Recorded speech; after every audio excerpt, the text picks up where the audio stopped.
श्री शिवाय नमस्तुभ्यम। दोस्तों, आप सभी लोग जानते हैं कि मकर संक्रांति आने वाली है। पर दोस्तों, मकर संक्रांति है किस दिन? यहाँ पर ज्यादातर जो लोगों के मन में प्रश्न आता है कि मकर संक्रांति या तो 14 जनवरी को होगी या 15 जनवरी को होगी। तो इस बार इस नए साल में 2024 साल में आखिर किस दिन मकर संक्रांति पड़ रही है? क्या 14 जनवरी 2024 को पड़ रही है या 15 जनवरी 2024 को पड़ रही है? इसके साथ ही में आप लोग ये भी जानना चाहते होंगे कि आखिर हमें मकर संक्रांति के दिन क्या चीजें करनी चाहिए जिससे हमें भगवान का आशीर्वाद प्राप्त हो, और क्या ऐसे काम है जो कि नहीं करने चाहिए जिनसे हमारे ऊपर दुख और समस्याएं आती हैं। उसी के साथ में दोस्तों, आप लोग पंडित जी द्वारा बताए गए मकर संक्रांति के कुछ विशेष उपाय भी जानने वाले होंगे, जानना चाहते होंगे, जो कि हम आपको सारी जानकारी इस वीडियो में देंगे मकर संक्रांति के बारे में। तो दोस्तों, सबसे पहले हम लोग सीधी बात ये कर लेते हैं कि आखिर मकर संक्रांति किस दिन पड़ने वाली है और मकर संक्रांति का महत्व क्या होता है। तो देखिए, सबसे पहली चीज, मकर संक्रांति का सीधा सा महत्व ये होता है कि जब इस दिन जो है सूर्य उत्तरायण में जाता है।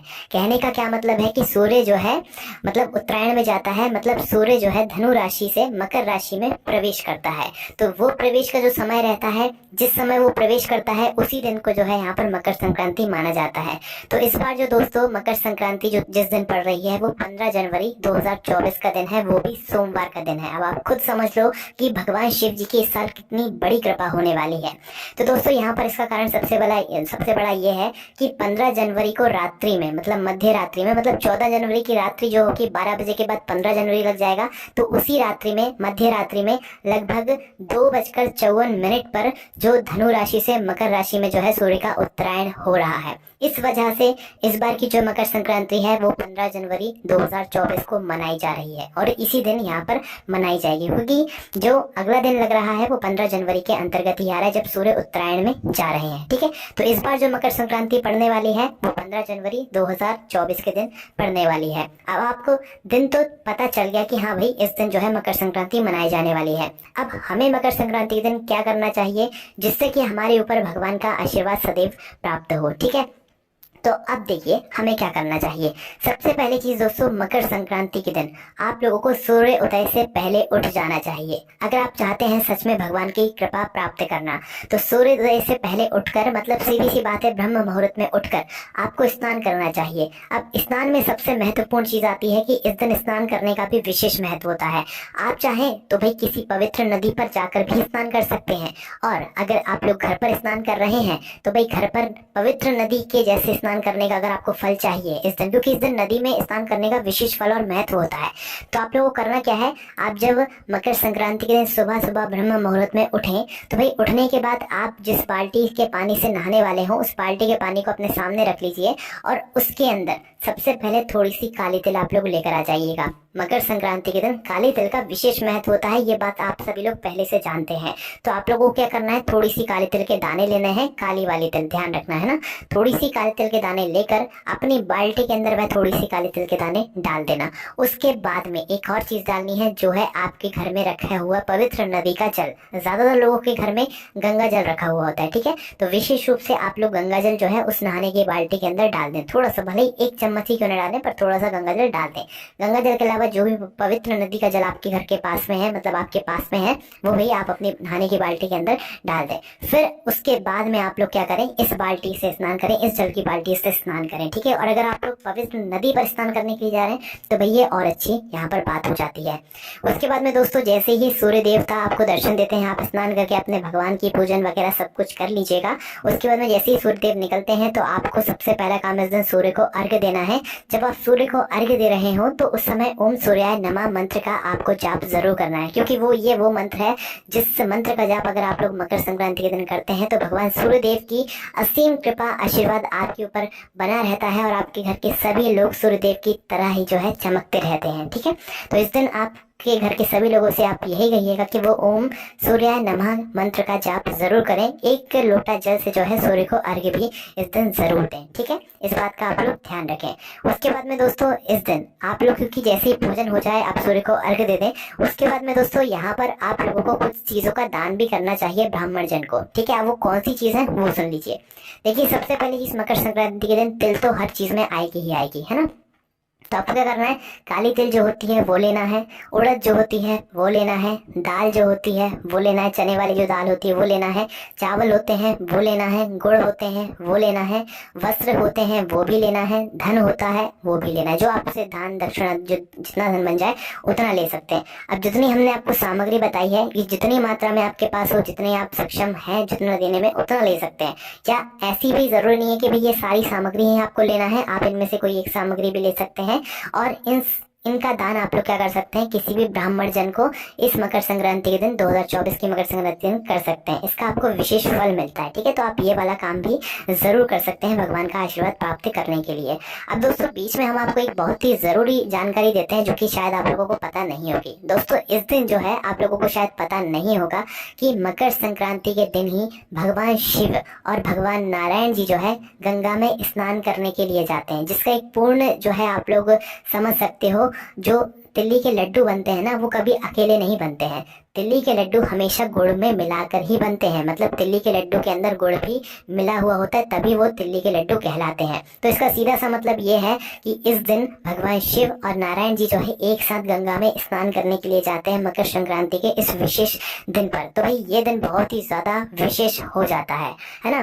तो दोस्तों इस दिन आप लोगों को तिल का या तो तिल से बनी हुई चीजों का दान जरूर करना चाहिए। आप चाहे वो आप किसी गरीब को करें या किसी जरूरतमंद व्यक्ति को करें, पर तिल का दान करने से इस दिन आपको विशेष फल की यहाँ पर प्राप्ति होती है। उसके बाद में दोस्तों अगर बात करें सूर्य के उत्तरायण का ये दिन होता है, तो सूर्य देव को अगर आप कुछ भोग लगाना चाहें तो भैया आप या तो चावल की खिचड़ी मतलब भोग लगा सकते हो, या उड़द की खिचड़ी, उड़द दाल की जो खिचड़ी होती है, चावल और उड़द दाल की जो खिचड़ी होती है उसे बनाकर आप लोग इस दिन सूर्य देव को भोग लगा सकते हो। भगवान बहुत आपसे प्रसन्न होंगे। ठीक है, अब दोस्तों ये हमने आपको वो चीजें बताई हैं जो कि आप लोगों को इस दिन जरूर करना है भगवान का आशीर्वाद प्राप्त करने के लिए और अपने पूरे साल को बहुत ही मंगलमय बनाने के लिए। अब दोस्तों हम लोग बात करते हैं कि इस साल आप लोगों को क्या नहीं करना है। तो देखिए दोस्तों, आप लोगों को इस दिन कुछ कामों को भूल कर भी नहीं करना चाहिए, वरना आपके ऊपर उल्टा प्रभाव भी पड़ सकता है, आपके जीवन में दुख और समस्याएं भी आ सकती हैं। ठीक है, तो देखिए सबसे पहली चीज हम स्नान की बात कर लेते हैं। इस दिन कोई भी व्यक्ति हो, कैसा ही व्यक्ति हो, उस व्यक्ति को, जो व्यक्ति मकर संक्रांति के दिन मतलब अपनी पूजन पाठ को करने वाला है, भाई उसको उस दिन स्नान जरूर करना चाहिए। कहने का सीधा सा मतलब यह है कि मकर संक्रांति के दिन हर व्यक्ति को स्नान जरूर करना चाहिए, किसी को भी बिना नहाए नहीं रहना चाहिए।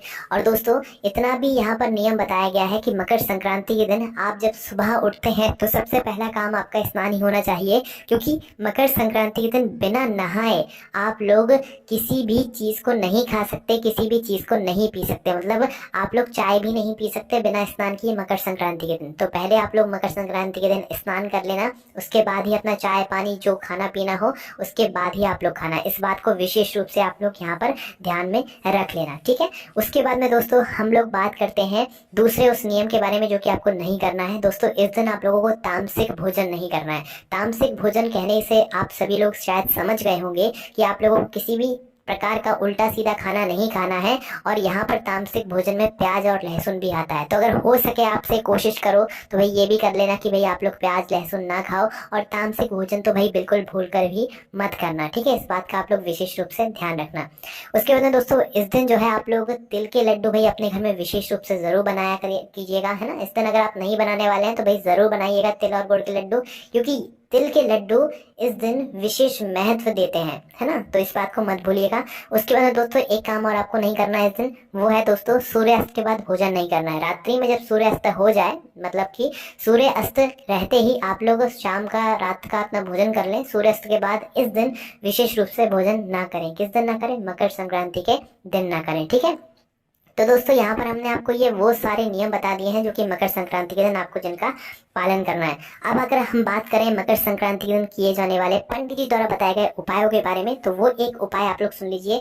हम सिर्फ एक ही उपाय बताएंगे, पर ये एक ऐसा उपाय बताएंगे जिस उपाय को जिस व्यक्ति ने कर लिया उसकी जिंदगी या उसकी किस्मत वैसे ही बदल जाएगी। मकर संक्रांति साल के पहले महीने में आता है, और मकर संक्रांति इस बार तो भाई सोमवार के दिन ही पड़ रहा है। इससे अच्छी और क्या बात हो सकती है। तो भाई सोमवार के दिन मकर संक्रांति के दिन पड़ रहा है, तो आप लोगों को क्या करना है, उपाय को करते हुए, मतलब अपनी मनोकामना को पूर्ण करवाने के लिए या अपनी किसी भी प्रकार की दुख और समस्याओं को दूर करवाने के लिए वो सुनो।